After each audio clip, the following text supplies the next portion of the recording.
Hello, I'm David Cook of the Department of Economics at the Hong Kong University of Science and Technology. Let's start with a brief outline. We will tackle monetary policy in the Asia Pacific in 4 modules. In the first, we will examine the day-to-day implementation of policy. In the next module, we'll broaden our focus to the strategic plan underlying policy. In the third module, we will examine how monetary policymakers interact with the international economy and foreign exchange markets. And then, in the final module, we'll bring it all together.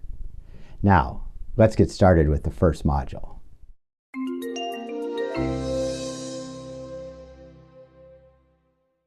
Welcome to Module 1 of Monetary Policy in the Asia Pacific. The monetary policy framework connects the policy decisions with goals for the economy. Policy is conducted by the central bank and has 2 parts.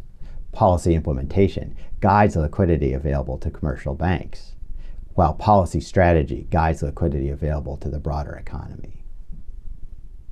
In this module, we'll examine the details of the implementation of the monetary policy framework. We will review the microeconomics of liquidity theory to study how the central bank matches the supply of liquidity with the demand in order to stabilize the interest rate. Financial market analysts closely watch central bank actions precisely because of their effect on interest rates. Our theoretical understanding should allow us to explain the structure of policy implementation.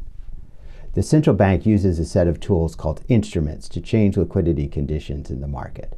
They do this to achieve a target level for a specific financial market variable. In this module, we'll define the typical instruments and describe how they are used to achieve the day-to-day operational target. We will then address how the operational target will guide market conditions for short-term lending and money markets. We begin by considering the relevant institutions, considering the central bank in providing liquidity and interbank markets where short-term lending between commercial banks is conducted. These topics will address some basic questions, including why is monetary policy implemented by a bank?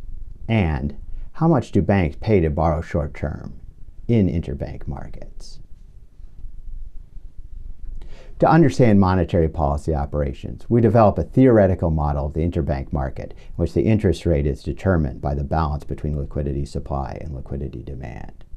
We first try to understand the motivations and preferences which drive the demand for liquidity, and then the tools the central bank uses to manage liquidity supply, including open market operations. We will answer 2 key questions. What is the relationship between the central bank liquidity and interbank rates? And how do central banks adjust liquidity, and what is the impact? In the context of this model, we can also consider how the central bank sets an operational target for the interbank rate. This has 2 parts. The central bank sets a policy rate as a target and conducts operations to bring the interbank rate toward the policy rate. The central bank uses its policy tools to set a possible range for the interest rate called the interest rate corridor. The central bank can periodically adjust the interest rate corridor in light of economic conditions to provide complete guidance for the operational target. In this section, we will answer questions like, how does the central bank set a target for the interest rate? And how does the central bank keep the interest rate on that target? We will then finish the module by demonstrating the impact that an operational target will have for longer-term money market rates.